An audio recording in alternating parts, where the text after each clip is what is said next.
Okay. Everybody can see the shared screen okay? Thumbs up if it looks okay. Awesome. Thank you. Oh, here comes Lisa Higa. Yay. Wow, this is fantastic. Absolutely fantastic. Stephanie, you're going to have a full house. All right. So it's another Toolbox Tuesday. Today's the 2nd of November. This is the 5th session. Thank you, everybody, for joining us. Here's what our agenda looks like today. Our first few minutes, welcome, housekeeping, and agenda overview. Robert's going to do his usual 5 minutes of strengths. Today, the impact of strengths and coaching in schools. Then we've got a full hour and possibly a little bit more with Stephanie Malia Kraus, the author of Making It, which you all are reading or have already read. And then we'll have a short break, and we're actually going to be spending a little bit of time during the break in a small group. We're going to be sending you in batches into a small group to arrange with Stephanie Malia and your calendars for an additional one-on-one session with her at some point in the weeks or possibly months to come. You all will figure that out with her in your small groups, but that's going to be a much smaller, more intimate session. I'm talking to the VPs now, not you guests who are joining us. That's a different thing.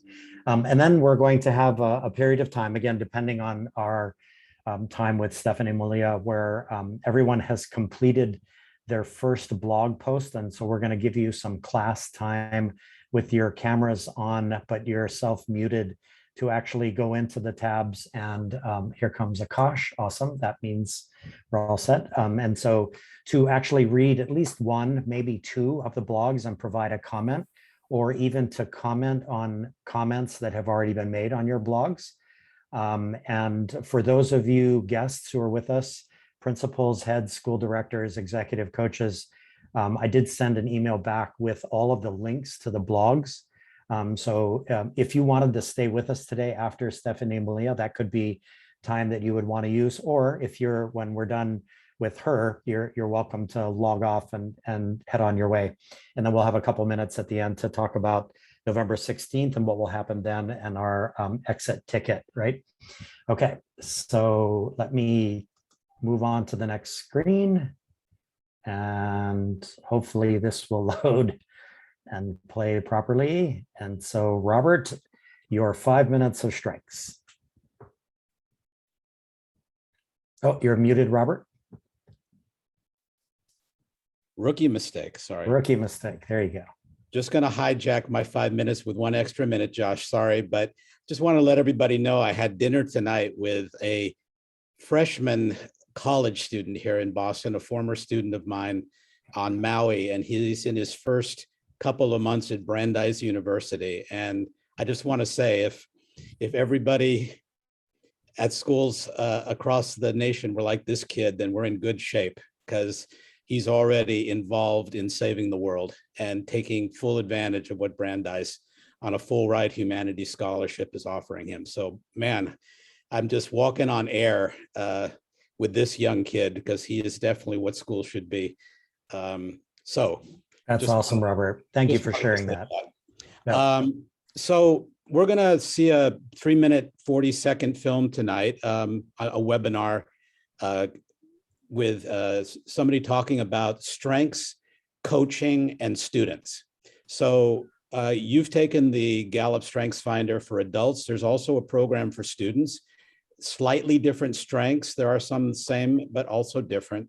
And this is a really inspirational video, especially at this time when we're talking so much about social emotional health of our students and looking at our kids from an asset point of view versus a deficit point of view. So let's join this great talk for our 5 minutes of strength this session. Roll it, Josh. Okay, stand by 1 sec. I forgot when I did the share that I did not include the share sound. So give me one moment here and let me come back to it so that it happens properly. And it sounds like it's going to be a great segue to Stephanie Malia, Robert. All right, here we go.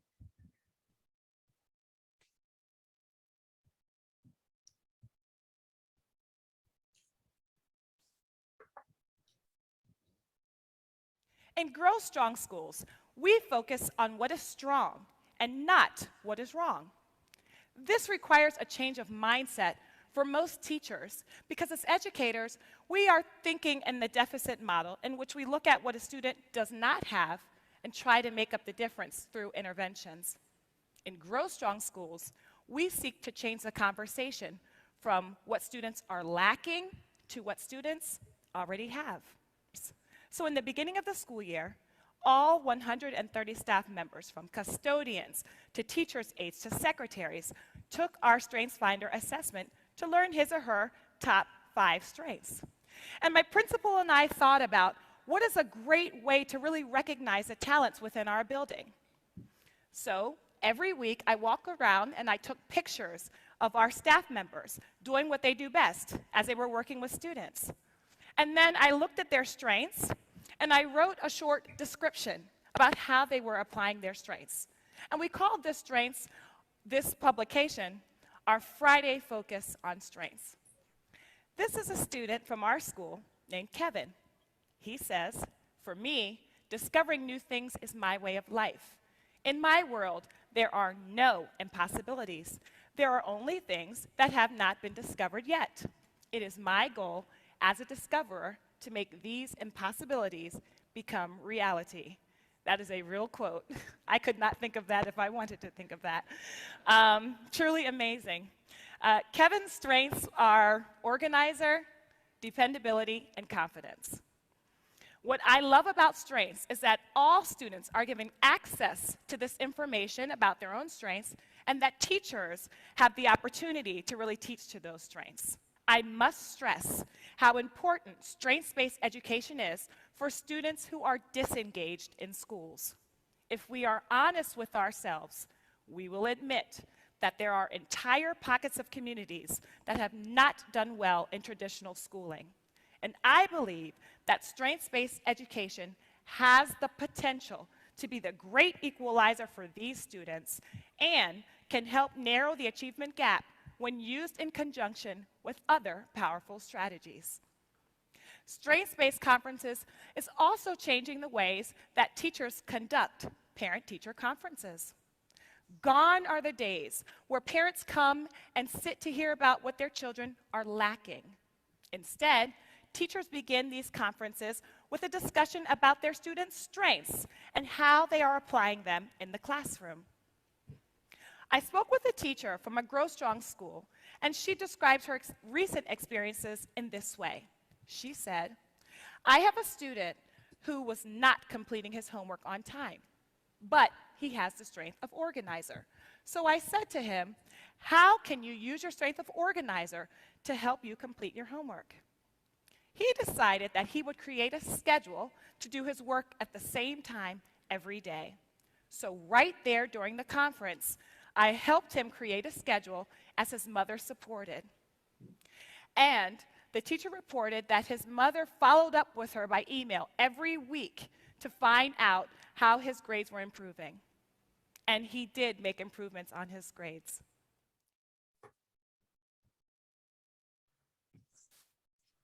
So that's our 5 minute of strengths for this session, Josh.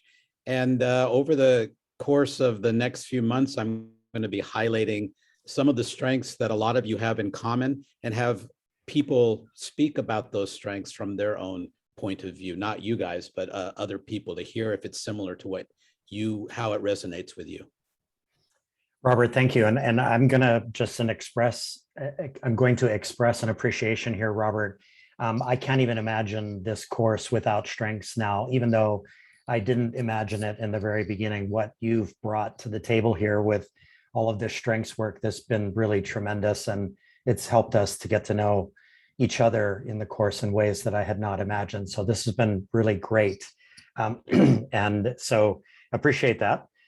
All right, so now I'm just putting this up on screen for a second. In a minute, I'm going to stop talking, but I'm going to leave it on screen just to introduce Stephanie Malia Kraus. So I first became aware of her book back in the spring, and I got a copy of it. And like many people that I know, it took me probably less than 2 days to read it.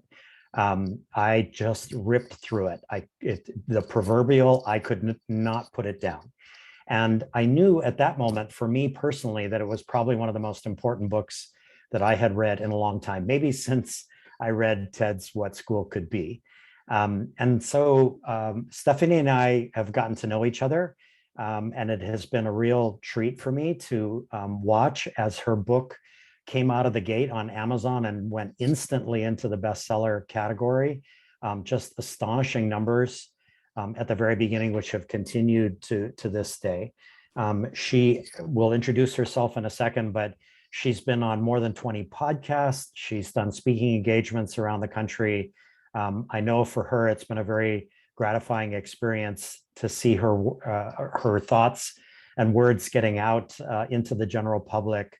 And so we knew from the very beginning that it would be a great text to assign for this course. And so far that has proved to be the case. So it's a real treat to have her with us today for a good solid hour, or maybe even a little bit more. And so I'm going to stop sharing here and then locate her in the grid. Actually, let me just go to standard view. So Stephanie Malia Kraus, thank you for joining us these many hours later on the mainland. We really appreciate it. And maybe we could just start with you just introducing yourself, and then we'll get started with the proceedings. Yeah, absolutely. It is such an honor and pleasure to be with you all. And it is late, so I have my tea and I have 2 children. And the younger one, Koa, just got out of the shower before I came down. And he came and he gave me a great big hug. And so if you see that my sweater is spotted, it's love. It's spotted love before he went to bed. But you know, for me, being here with you all is in so many ways living out my own Kuleana. I've lived on the mainland my whole life, but as a Native Hawaiian, have always wanted the opportunity to be able to contribute in some way and be of service in some way back to Hawaii. And so I want to just share for a moment, because I think that some folks in this virtual room might have connections to where my education lineage starts. So my great aunties were teachers in Molokai, and then they moved over to Maui. And my great grandmother was orphaned and ended up being raised by them. And this was the school that they taught at and that she went to. And then they came over to Oahu, and I have a whole family of educators and nurses all across the islands. My mom went through the public schools, then went to Sacred Heart, and then her brothers went to Damien, and there was one brother who went to Punahou. So I know there's lots of connection here in terms of where I come from and how I was raised in my family to think about learning. And so I just wanted to kind of anchor that in this space, because I know that for you, it's the middle of the day and it's another Zoom call. For me, this is actually like the most sacred space that I could be in, because it is just so crucial to be able to be of service to you. And so what I want to just sort of center us around is that, you know, I have some slides, you have the book, we have this space to have a conversation, but the conversation can only be as rich as you make it. And I want to be able to fully give myself to that. So a couple of other things you should know about me. So I'm here in the middle of the country, which I never imagined I would be. I live in St. Louis and came here for graduate school because I had heard about this university, Washington University, and my grandma retired from Hawaii to Seattle, as people sometimes do. And I thought it was in Washington State, and then I would get to live close to my grandma. And that was a long time ago, now working on 2 decades. And so I met my husband here in social work school, and we've got these 2 boys, Justice and Koa. And Koa is the one who loved me with his shower head earlier. And so that is where I am coming to you from today. But I'm going to reserve all of the work stuff, Josh, I think actually for our conversation. And since Sure. you all have been working through the book, hopefully you've gotten to know some of those stories as well. That's awesome. Terrific. So I was thinking, Stephanie, Malia, that we would actually just dive into the questions that our cohort participants have, if that's okay. And if there is a moment where you feel like you want to share a slide, go for it. You've got the sharing rights now already. And so we'll just play that by ear as we go. And so, Jillian, I was thinking, and we talked about this last time, that it would be wonderful to start with you because I had the privilege of being in your small group when we did our discussion of making it. And I had a chance to hear questions that were already on your mind already. So I figured if it's okay, we'll start with you. And then what we'll do is I want everybody to have a chance. So we'll just roll around the room. I think maybe I can just call on everybody randomly as we go. But if you, and that I'm just talking about the participants in the cohort, but for our other guests, if you have questions, you can either use the reactions button on the bottom of your screen and raise your hand. Or if you just want to come off mute and join in the conversation, that'd be great. So let's see how we can craft this going forward. So Jillian, why don't we start with you and we'll see how this goes. Thank you. Thanks for being here, Stephanie. It's really a great opportunity. One of the things that my book buddy Akash and I were, chatting about was that you focus a lot in the second chapter around automation and, like what jobs might be removed from automation.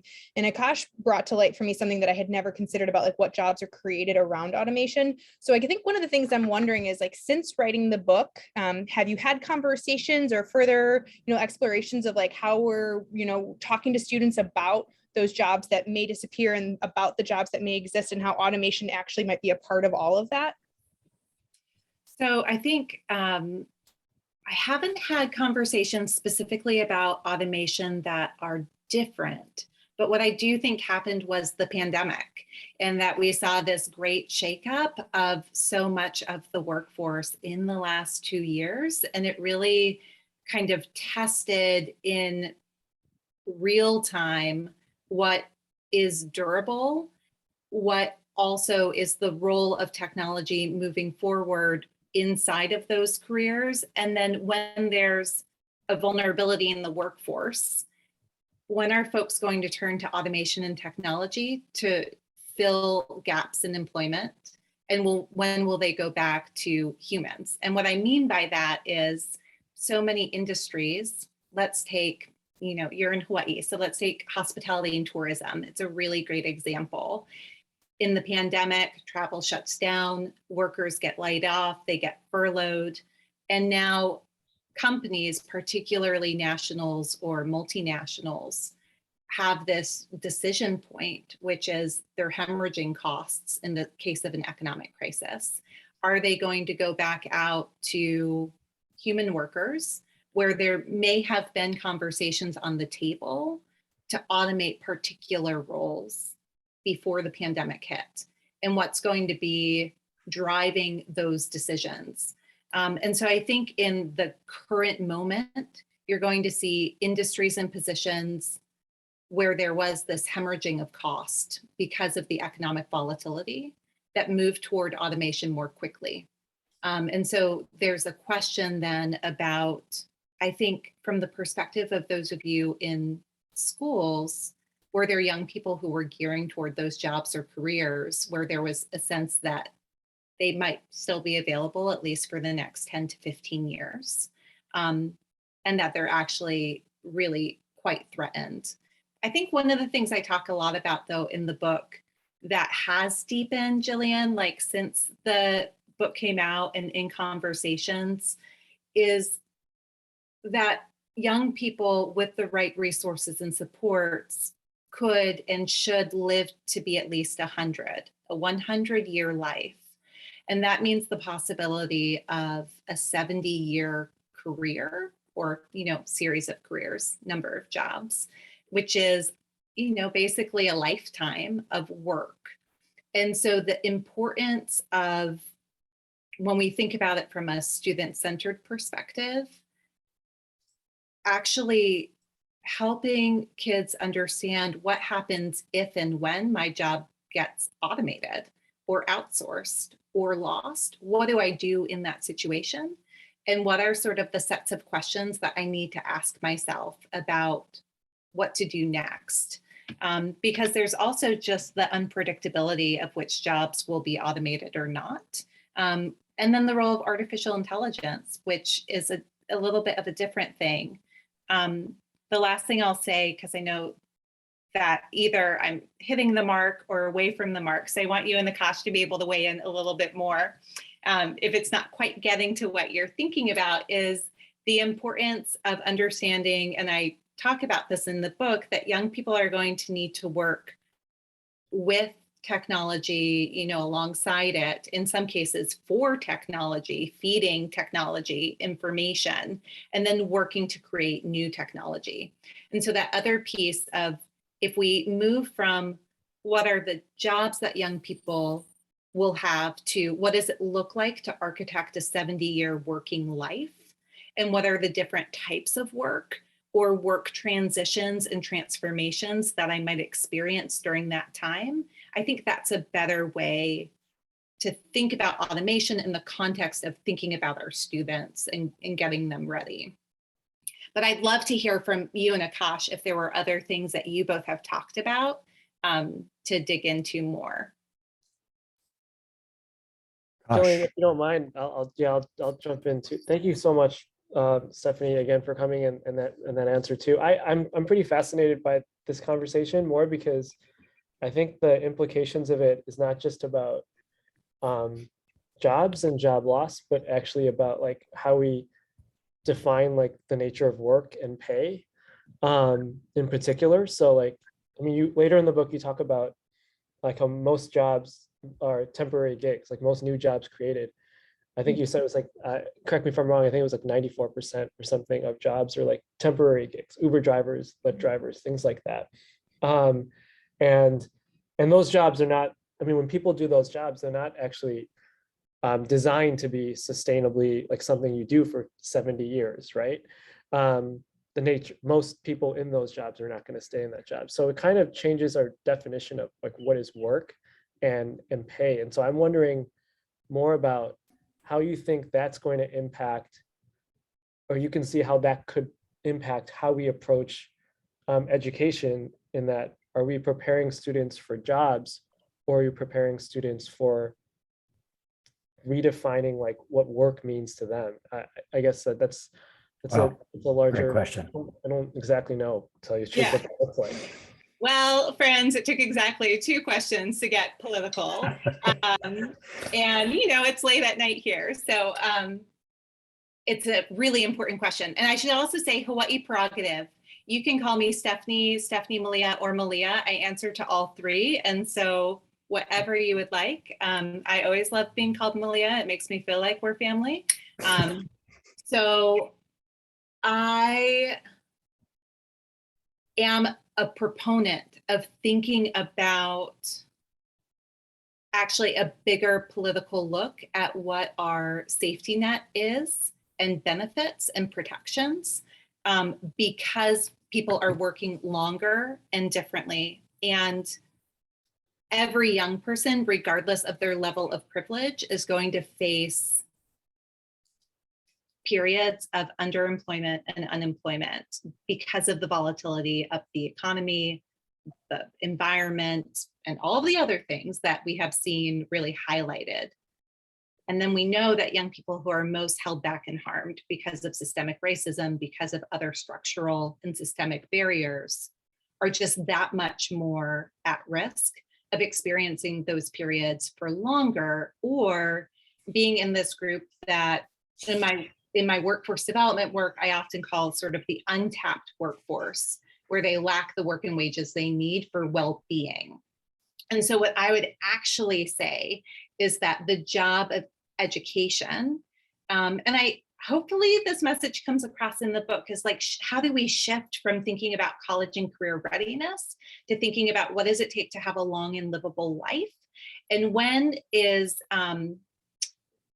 in this world that we're living in right now, when can there actually be a conflict between education and employment pursuits and what we might push as the next right thing and other aspects of well-being? So I think that we have to be very clear with students that we are advising and counseling on what they need from that cash perspective. So if we think from a currency perspective, and if you've gotten to the cash chapter yet, I talk about like, how do we update even the financial cycle that we're coaching and training kids around so that they have a more accurate view of what they need to be prepared for, and savings and spending and sliding and all of these different pieces. So I think the view actually, Akash, is like, how do we aim toward economic well-being and thinking about all of the aspects of that? Again, Hawaii context, housing is just as important as thinking about wages, right? I mean, it's the thing that holds us back from moving our family to Hawaii. And we're in a place of significant privilege to, even have that as an option to choose or not to choose. So there's the wages piece, there's the benefits piece, then there's the safety net piece of where do young people go and what protections do we have in place as they weather these times of transition, and underemployment and unemployment, and then who's going to be sort of systemically most vulnerable and at risk. I think when we do career pathways programs, so thinking now from like a middle and high school perspective, there is a need to better connect with the local workforce board and agencies and really looking at labor market information routinely, because things are changing so much, whether it's Jillian's thinking about automation or other pieces, and just constantly having that refresh to give kids an honest view. So there's a lot more I could say about like universal basic income or direct cash assistance, but I think for our purposes, I'll keep it right at that line.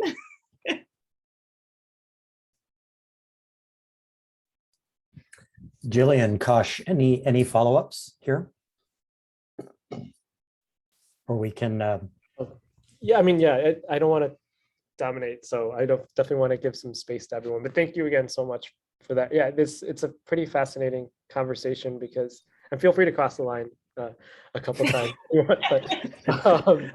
reach out and we'll talk story, and we'll go deeper in this conversation, Akash. Yeah, I mean, I just think it's pretty interesting though to really think about, like, should we be so hyper focused on when we think about career as job focused, or should we be focused on like preparing students for the fact that all definitions, like in order to stem off internal conflict during these periods of transitions that everyone's going to go through, all their definitions of or concepts will be completely like changing as well.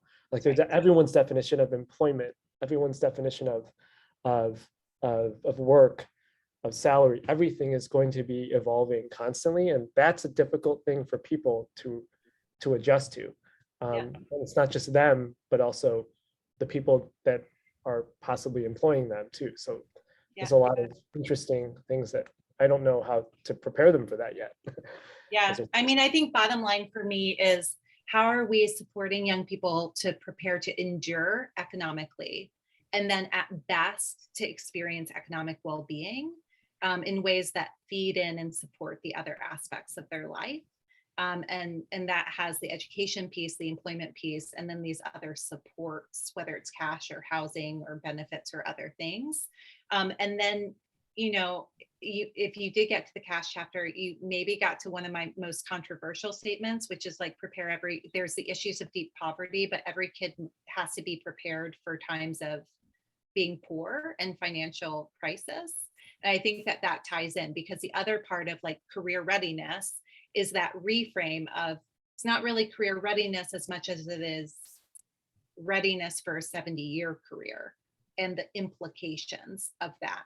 And so really also thinking about what is transferable from a skills perspective, that I'm going into this job or career pathway, but I also have agency and understanding of how that might translate over into other spaces and places when the time comes, or what I do if it doesn't.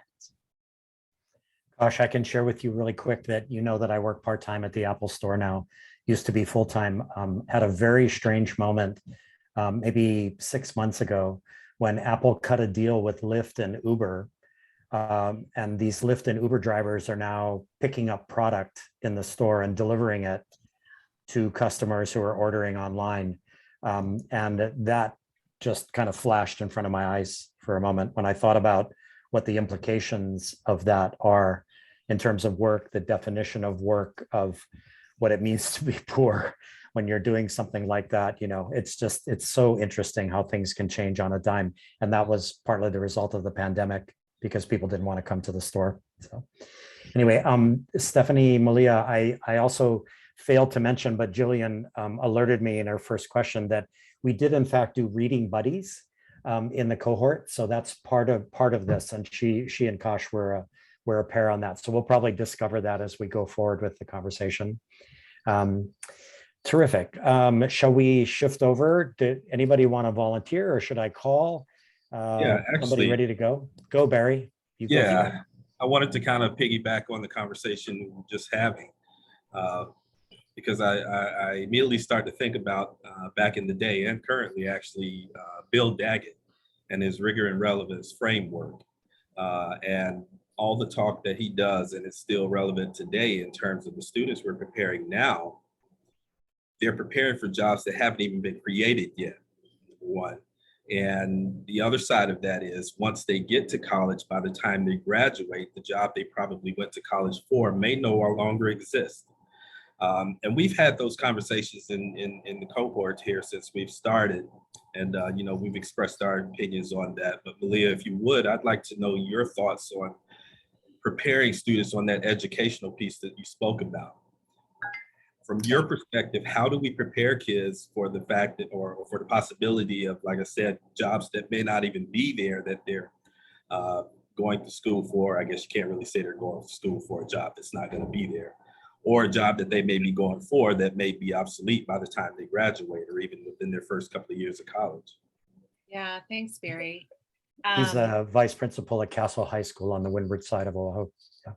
I was going to ask, and Akash and Jillian, throw into the chat too where you both are, just so I can orient where each of you are calling in from. So one of the things I was immediately thinking about, Barry, was when we think about rigor and relevance, there was also that third part of relationships.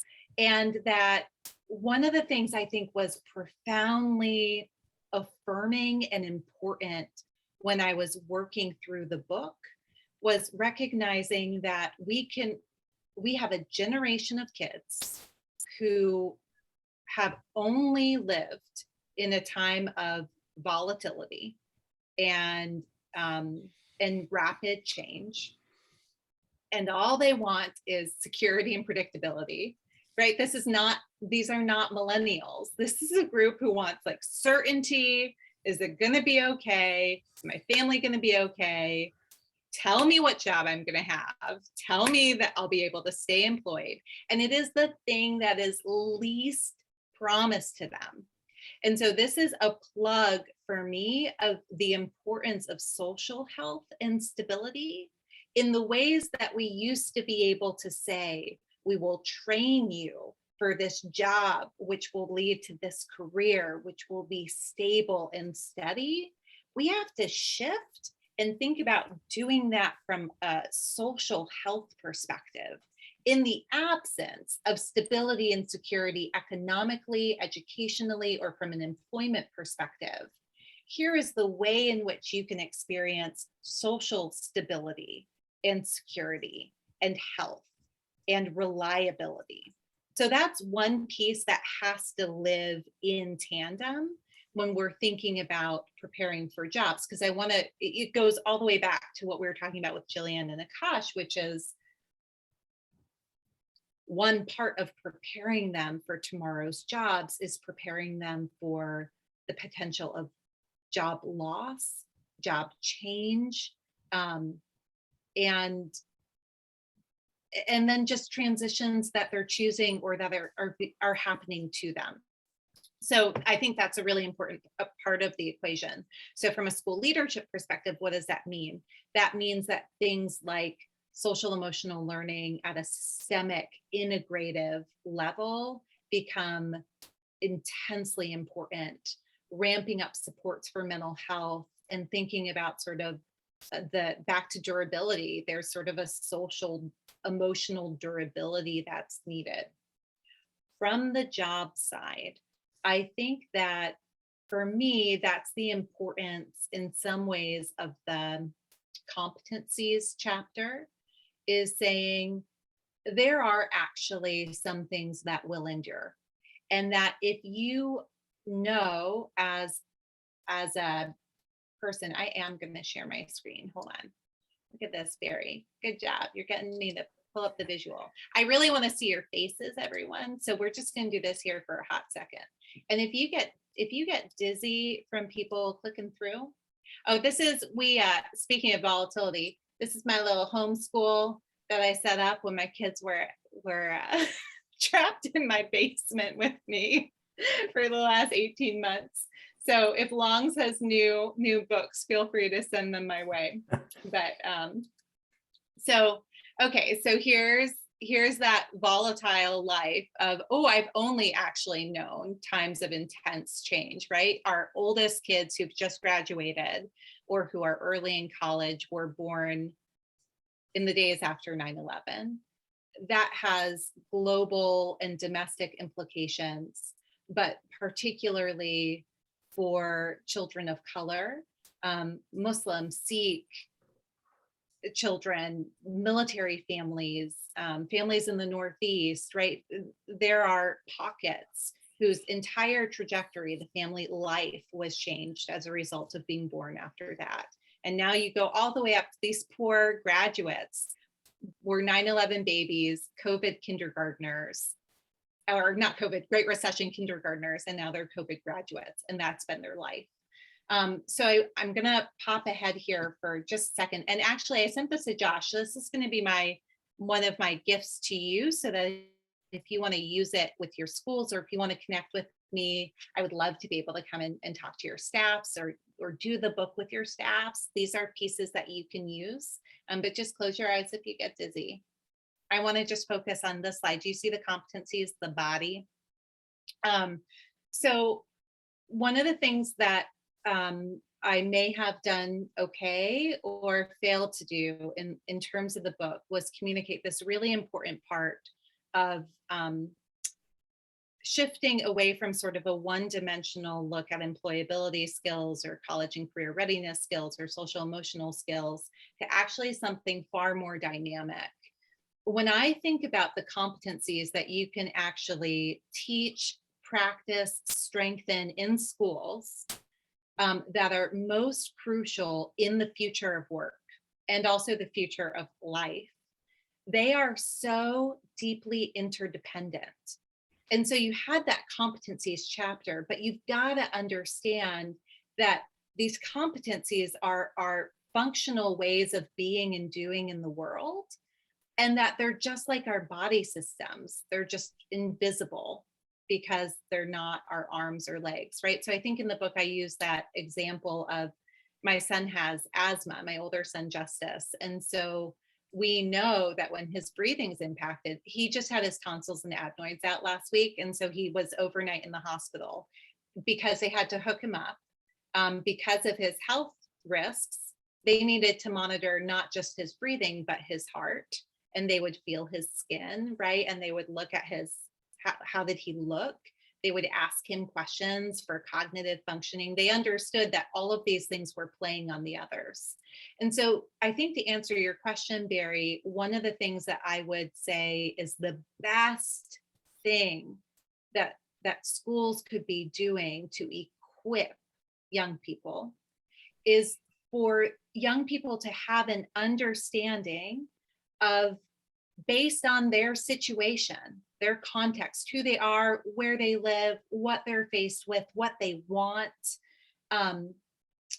where do they fall right now in terms of these competencies, and what are the strategies and supports for developing and practicing them, and are they actually weak in some areas? So, you know, a kid has ADHD and executive functioning is going to be an issue. And so what are the supports that then get built in that way? Or a young person is homeless and we know that getting and staying healthy is going to be an issue. They may be internal resources or external ones. So there's the aspect of, okay, so you guys are going to get this, and the body picture you'll remember, but let me come back so we can see each other. So the last thing I'll say here is that there's the aspect of equipping them with the right information. And that goes back to like looking at labor market information and actually being rigorously honest with how the market is changing and what they need to know.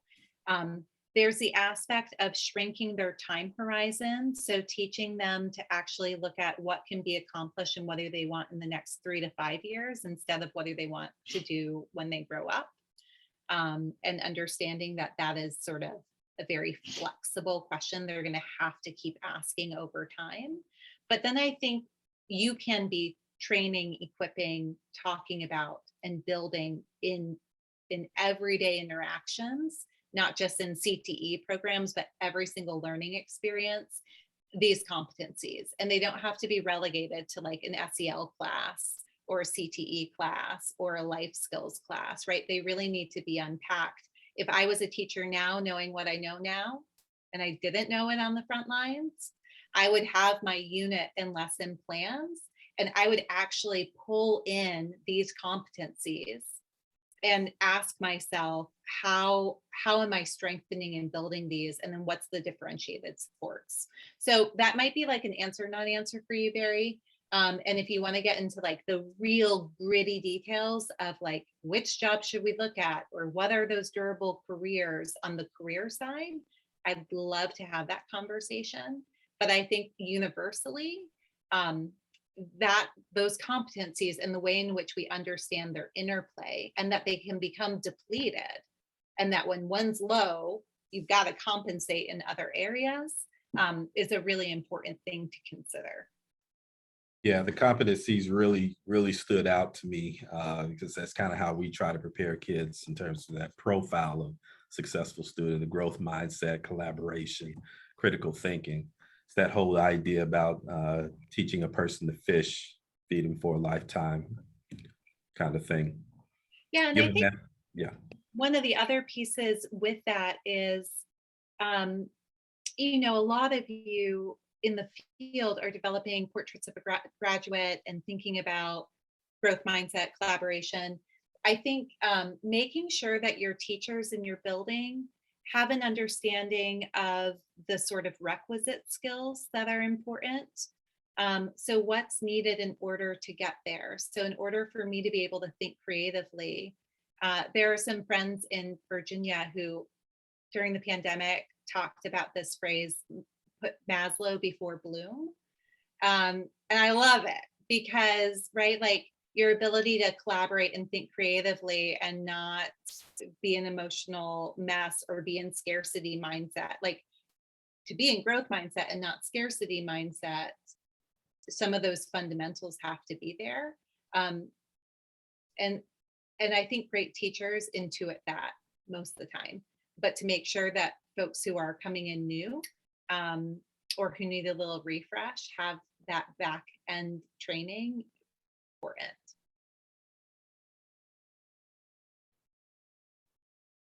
Thank you so much for that. I appreciate it.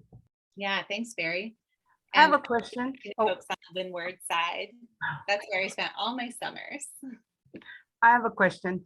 Hi, Stephanie Malia. I'm Ann Mahi. I just retired from the Department of Education, 40 years plus.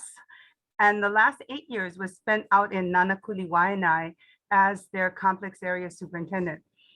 And, you know, when we talk about all of these changes, what really became evident was that there was no way we were going to academically challenge the students when they were so depleted in terms of their socio-emotional well-being. So we had to set a school culture related to, you have to touch the heart before you can teach the mind. So I just wanted to kind of bring up that part of the whole process was actually the socio-emotional whole child piece and getting all the teachers on board, but also starting to look at how we were using the 5 E's instructional framework of project-based learning to start to engage them. And we couldn't do it in the classroom. The ones who were the most vulnerable were not going to learn that way in the classroom. So I just kind of wanted to have Amy Akale, who is actually the lead for Papahana o Kaiona, that's our alternative learning center school, to kind of ask her question about, you know, how do we really truly work with many of these children, some who have been through sex trafficking, they've been through child abuse, drug abuse, violence, and all of that. They have done a phenomenal job. So I just wanted her to be able to ask you some questions about what you just shared and how it relates to students like that. Amy, are you ready? Thank you, Anne, for asking my question. Sorry. But no, she did great. She did great setting that up. And I just really appreciated you have a section in your book where you talk about what our kids need in the future and really that practice of self-care and self-awareness. And I think that's kind of what Anne was leading to is, you know, I think now we're seeing even more than ever the depression, amazingly, not just our students, but staff and adults in our community as well, that's impacting our students and our student learning. But my question was really around what's your thought about the community perspective of engaging, you know, community-based learning, because we do a huge focus on that and we try to partner with other members in the community to help with this piece. Oh, I have so many thoughts. Anne and Amy, from what both of you said. But one thing, in case we don't get there, and thinking about Waianae and the history of Hawaii and the kids who you were working with is what was really important to, I promise, Amy, I'm going to get to your question here in a second, but I think it'll connect. What was really important to me to communicate were at the end of the book was on one side, the dual call of a currency builder, which is how do you at once help young people to navigate a world that is still unfair and unjust and equip them. This was not a book about human thriving. This was a book about baseline. Here's what these kids are going to need to be okay. And then we can talk about flourishing and thriving. So the one piece is, you know, how do you teach young people to navigate? And that'll get back to your question about self-care, but also the role of community and culture and identity and place, which is so vital. I think it's so vital everywhere. I think it's particularly important in a Hawaii context. You know, and in other places where you have rich indigenous and local culture both. So, you know, not just Hawaii, but we see that in other places across the country. But the other role of a currency builder is to partner with young people and community to actually do the hard work of addressing systemic and structural barrier and harm, and to address that and to remedy it. But my perspective is that you've got to do both, that you know, as you are doing this sort of co-creation transformation work, you also need to help young people live in a world that was not always designed for them, which, you know, when we're thinking about a Waianae context and some other parts across Hawaii is certainly true.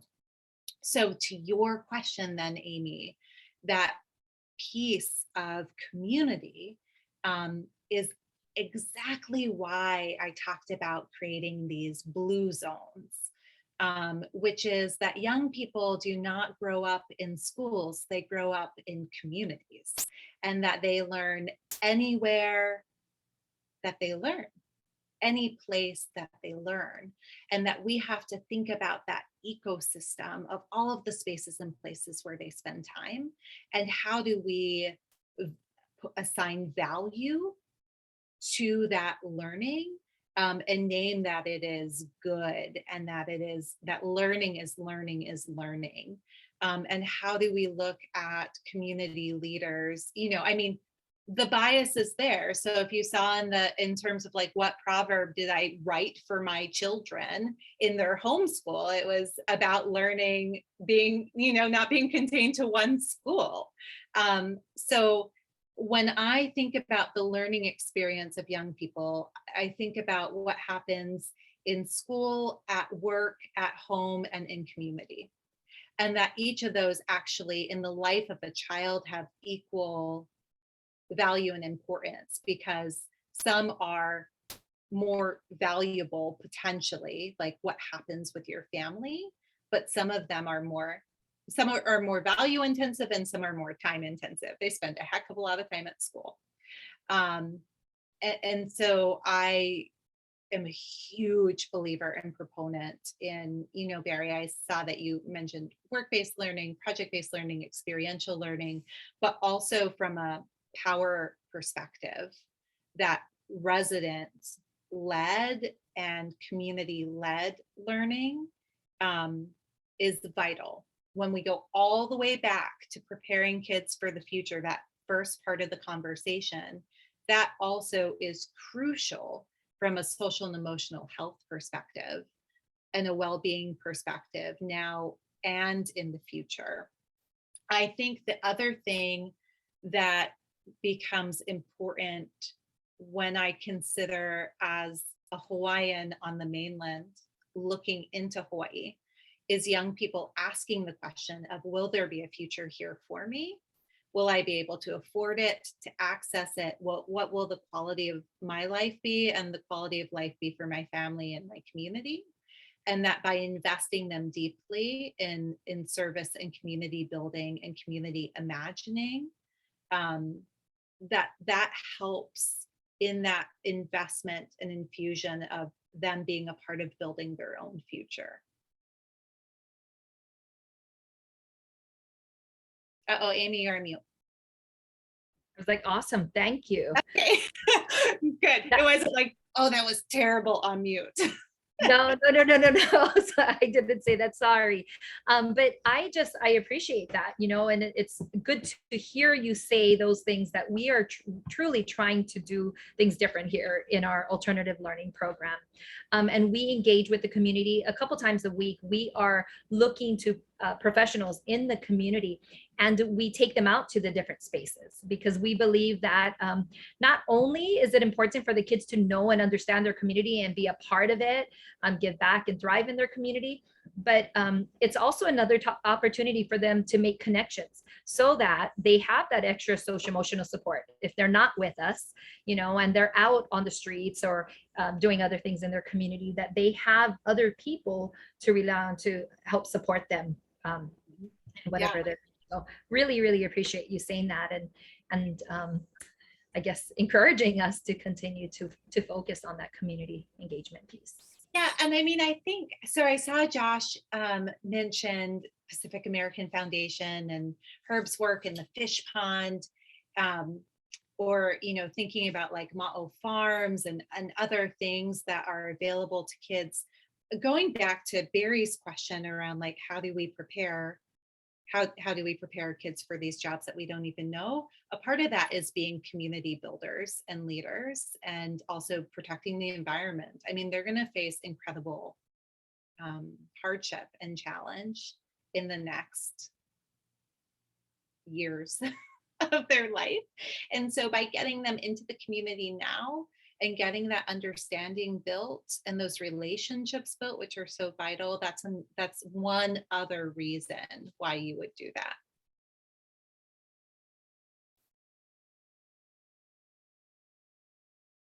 Uh-oh, Josh, you're on mute now. I see you talking.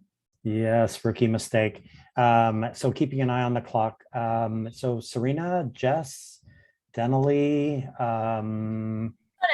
I just want to, Ken, yeah, go yeah. for it, Jess, go. I just wanted to tell you hello. And I think I first heard you on the Getting Smart podcast. I think that was you. That's when I read your birth. I think it was last February or March or something. But I thought it was really awesome how you took your sort of life experience and like where you got a lot of community learning and all that and kind of embedded that in the book to create this next generation of preparedness. I think that was really symbolic in a way, and it must have been such a great feeling. And then how was it when you were crafted this book, and then all of a sudden the pandemic happened, and you probably had to recraft, and then like that must have been pretty wild. And just curious on how that experience was for you when you were educating your own children, and were they inspiration or was it like kind of this juxtapose? I think you picked up what I'm putting down, but I think that's pretty incredible. Your work is great and I appreciate it. And I want to know how that process was during the pandemic. Thanks, Jess. Okay, so I'll try to answer this in a couple of ways quickly. So the first thing was I was trying to write the book that I needed when I was on the education front lines. And I was so frustrated when I got into national work and realized that there were so many conversations about education and teachers and kids without educators and kids in the conversation informing it. And they were talking about all of the things I was questioning and wondering about and frustrated about on the front lines. So this big disconnect. But there were also topics like, Akash, looking at you, like direct cash assistance and what do you do when kids are poor, or connections that I was afraid folks wouldn't want to read. And so this is like a terrible thing to say, but the pandemic forced a focus on some of the topics in the book that I actually thought people might breeze over. And suddenly they were in like stark relief, right? And folks were needing a resource, a first resource. I mean, making it also is meant to be like a first step. So, you know, if you're taking on education equity or racial justice, this is not the authority on that. But hopefully it'll like point you to where to go next, right? So it sort of provides on-ramps to some of these more difficult topics. So that was one thing that the pandemic did. So the good news from a writing perspective was that the only thing I had to keep writing was the preface, which I had to keep rewriting because the world kept changing so freaking much and so fast. I was like, wait, did it go to print yet? Like, I need to change it. I need to update it. So go home tonight and reread that preface with that in mind and know that like up until the last second when that book was going to press, I had to write that or keep revising it.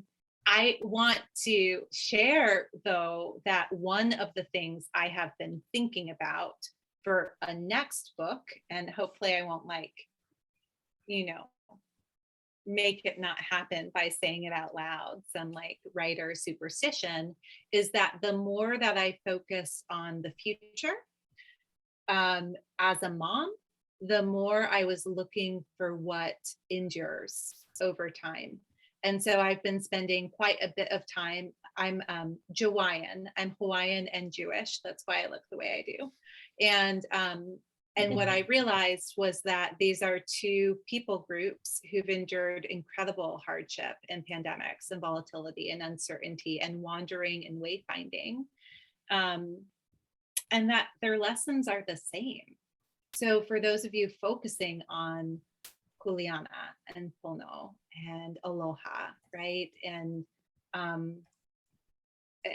things like that, those are actually things that have endured across time and continue to be important, and also those family practices. So I just wanted to lift that up, that the more I become a futurist, the more I actually am looking back for ancestral wisdom to really anchor, and that that's where I'm spending my brain space right now, is actually thinking about what has endured across generations and time.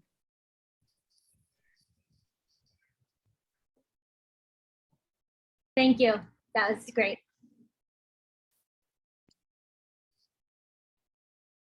Ken, Serena, Denali, thoughts, questions? Go, Serena. Go, Serena. And hi, Stephanie, Serena Cox. I'm actually on the island of Kauai. So I'm coming to you from Waimea Canyon Middle School. Originally, you can probably tell I'm not from Hawaii, from the East Coast to South Carolina. But you touched on this a lot already in talking about, the economics, the competencies of students, and I noticed in chapter 6, you talked about, well, during the pandemic, most wealthy people were able to kind of retreat to their vacation homes and kind of ride it out, so to speak. And then a lot of Native Hawaiians, locals, a lot of people really also struggle just to make it through day to day and really living on ends meet. One of the big topics too that came out during the pandemic, as far as Hawaii goes, was making Hawaii more sustainable, so they didn't have to rely on tourism, for example. So I'm just curious what your thoughts are as educators and in our educational institutions. How can we take some of the competencies that we have or that we're talking about with our students for resiliency and grit and instill in them their sense of kuleana, of making Hawaii more sustainable, especially from the economic perspective, so that they do have those jobs of tomorrow, and that a pandemic or any other worldly crisis can't just come and kind of knock them off balance. So I'm looking away from you, Serena, because I'm trying to pull something up. So connecting South Carolina and Hawaii, I actually am doing a national project right now on regenerative hospitality and looking at a set of communities who have really rich indigenous culture, local culture, deep disparities, and where there has been an over reliance on travel, and also extractive tourism in a way that has hurt the environment and the economy and people. How do you rebuild in a way that benefits people and community? And the connection to South Carolina is that the Gullah people in Hilton Head, Beaufort County, is one of those 6. So it's Hawaii, Alaska, New Mexico, Puerto Rico, New Orleans, and Hilton Head in Beaufort County. So I want to actually cross from how do we prepare kids for tomorrow's world to how do we prepare tomorrow's world for these kids, and throw in the chat what some of these principles are of regenerative hospitality. Hopefully it's going to copy and paste. Let's see. Okay, will it do it? I can't see it. I'm just gonna, there we go. Okay, so there is a movement, and actually Hawaii Tourism Authority, I know it's been complicated, but Kalani at the Hawaii Tourism Authority and other leaders in travel across Hawaii are leading globally in how to think about this. So I am gonna just give a wonder and not an answer, which is I wonder how these principles of regenerative hospitality could actually be applied for students and thinking about your students and communities. When I think about Hawaii and how things must have looked when travel shut down, I mean, I can't even imagine both the tension, right, of the economic dependence and also the beauty and vibrance of seeing Hawaii without all of the congestion and travel. So I would just invite conversation actually with all of you. Oh, I should say this before anybody has to drop off. So speaking of inviting conversation with all of you, my family and I are trying to get to Hawaii in May and June. And so I would love virtually, if you in your schools and networks want to do book studies, I should just say there's, I can connect you with folks who do bulk purchasing, so it's cheaper. But also know I'll be on the islands with my family, hopefully in May and June. So keep that in mind because I want to stay as long as I can with them. But I really would love so much to do that. And Serena, I've never actually been to Kauai. Never. Oh, well, I just put in the chat, yes, we need to talk. And my principal's over here beside me going, tell her. So, I want to go. I also have never been to Molokai and seen where my family comes from originally. I know where they came from originally on Maui, but just a little plug. and I just want to say thank you for providing those principles of regenerative hospitality. That was a lot of the conversation you would hear about that. And I know here at our school, we did some 20% time and PBL work around the SDGs, the sustainable goals. And I would love to see, I actually responded to a post, I would love to see those actually to become embedded in just standards across the state, nation, and be part of that. Yeah, so there's a UN meeting going on right now around climate, like in this moment. And I just put in the chat, Jeremy Sampson is the CEO of the Travel Foundation and Future of Travel Coalition. And they've just declared a new coalition of travel declaring a climate emergency with big implications for the SDGs. So I think, 1 out of 3 families in Hawaii is involved in travel in some way or implicated and impacted in some way. I would say every family is impacted by travel. So even if it's not a career pathway that you might pursue, I think it's absolutely something to be thinking about. I think that the last thing I'll say there is, thank God that this was longer than an hour, your class, Josh. I'm like totally. I actually have been wanting to write a piece on the need for regenerative education. And I wonder how this group, we might collaborate on something like that. So definitely like copy and paste those principles and then be thinking about, there's regenerative agriculture, there's regenerative hospitality, there's regenerative medicine, but how do we, this goes, Amy, to your question, actually, like, how do we build education in a way that benefits kids and community and does have that net positive impact, beyond ourselves to the broader ecosystem.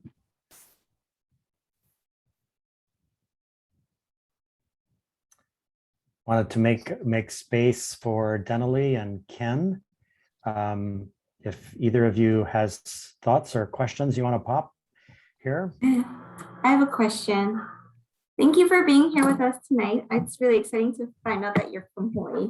So that makes me very happy. And you're doing all these wonderful things as well. So as our cohort, one of the things that we are doing is we're creating change in our school. And we all know how difficult and challenging that can be. And we're getting all of our inspiration from places like your book. And so my question to you is, short of handing out copies of your book to people, how do we get them to see the importance of preparing our kids for our shifting world? Wow. So here's my pause, Denali. When I first realized that young people could live to be 100, like all young people, I was so sort of shaken by it that at the time, it was really toward the end of writing the book, and I was running a leadership institute. Actually, Hawaii had a team. The other teams were Chicago, Fresno, and Philadelphia. And so I was talking to this cohort about it. And I said, God, how would we do things differently if we really understood the decisions we were making, that these kids are only in the first quarter of a very long life in a very trying time. But I was taken to school in that moment because the the assistant mayor of Philadelphia, who was in charge of all children and family programs, raised her hand and she said, you know, Steph, I can't even keep my kids alive for 25 years. Like they're killing each other. The violence is so significant in Philadelphia. And so there's this tension between the now and the later. And we were just talking about climate change a second ago. It's the same tension that people who are screaming, we've got to care about the environment, experience all of the time, because we're so consumed by present and by the overwhelm and swarm of the immediate. I think it'll be time for me to retire when I figure it out.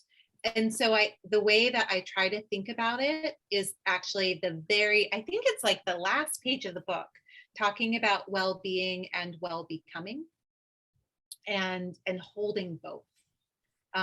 You know, how do we really talk about when you think about generally like what you're trying to do in your school environment right now, or the system, all of these pain points that you're experiencing, how do you capture those and then engage a little bit in like conversion experiences? Like, how do you get them to grapple with the fact that those experiences could be extended for young people or come up again? When I talk to groups, to schools or organizations, I poll, you know, how are the children? How are their families? How is the community? How are you? And right now, you all could tell me what it is, but no matter what part of the country I'm in, no matter if it's K-12 or higher ed or the workforce or a nonprofit, people are sad and scared and exhausted and overwhelmed and hopeful, but also crashing and burning, and certainly the educator workforce is. So there's got to be a way, and you all are a really freaking smart, accomplished group. So maybe this group can figure it out, of like how to keep your attention on the future and the changing world, and keep creating those bridges when people are experiencing the future is now, and then getting them to understand the future is now and it's also going to continue. I haven't figured it out yet. It's hard, right? I mean, people just want to know that things are going to be okay this week. And I, as a mom, I get that. I mean, I'm there, but it is so crucial that we figure this out. Thank you. Great. Ken, why don't you finish us off? A thought, a comment, a question. Hi, Stephanie. Big fan of yours. Thank you for coming. I'm with Wade Araki, my principal from Makaha Elementary. I'm from the free and open source software world, and I really appreciate that you mentioned that open source, the future of it, and how the information of sharing, and free as in freedom, sharing of information. I was wondering if you could give me your take on why there's a tendency in educational research to be more proprietary and to hide behind paywalls and institutional memberships with the information out there. Isn't that crazy, Ken? First off, on the open source side, I definitely sent that whole section to my friend Ichiro, who actually, he and his kids are in the book. And I was like, did I get this right? I want to make sure if people like you, Ken, are reading it, they're not like, she's talking out of her old pulley. She's just making stuff up. Community is brutal. So I'm glad that that worked for you, first off, and that I like got open source right. I think it's scarcity. I think that there's such a need to survive financially in the nonprofit sector. So there's the nonprofit side, and then there's the for-profit side, different. Right? So let's tackle nonprofit side in terms of memberships, or we'll give you the first half of this tool, and then you can pay for the second half. There's just such financial funding scarcity And also it's perpetuated. This is a field where people are underpaid and overworked. And then if they go up, it just is a culture that continues on. And so as someone so I work a lot in philanthropy and, or thinking about different financial models and diversified funding. And so I think on the nonprofit side, because the private and public funding can be so frugal or so limited, so philanthropy imposing their own requirements on what they want to see, those membership pieces are the only way that they can do it, which is so unfortunate because everybody's struggling financially. On the for-profit side, some of these folks are just bad actors, right? Like they just are bad actors and they shouldn't be doing what they're doing.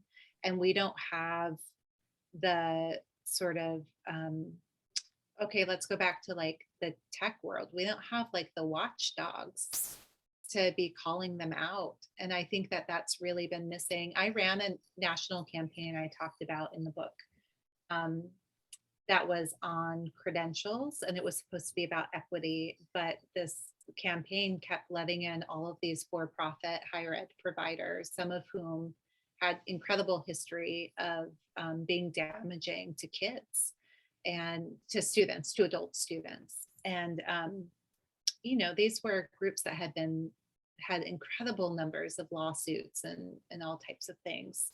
And I ended up leaving because it was an ethical conflict for me. It wasn't actually about equity. It was about just letting anybody in the room.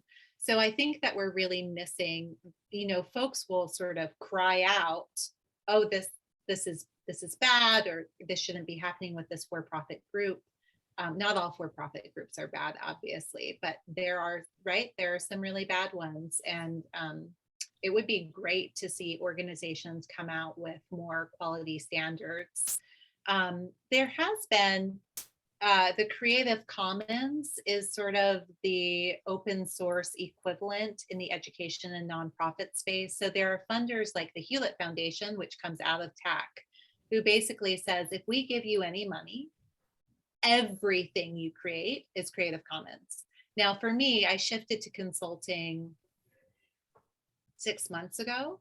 Every single contract that I put out, I go into the intellectual property clause and say anything we create should be for public benefit. And not everybody is okay with that, right? And so, but I always try to push out, for whom are we creating this, you know, and how can we be creating for the public benefit? But it's a real problem. Thank you, Stephanie Malia. Thank you, Ken. So we are now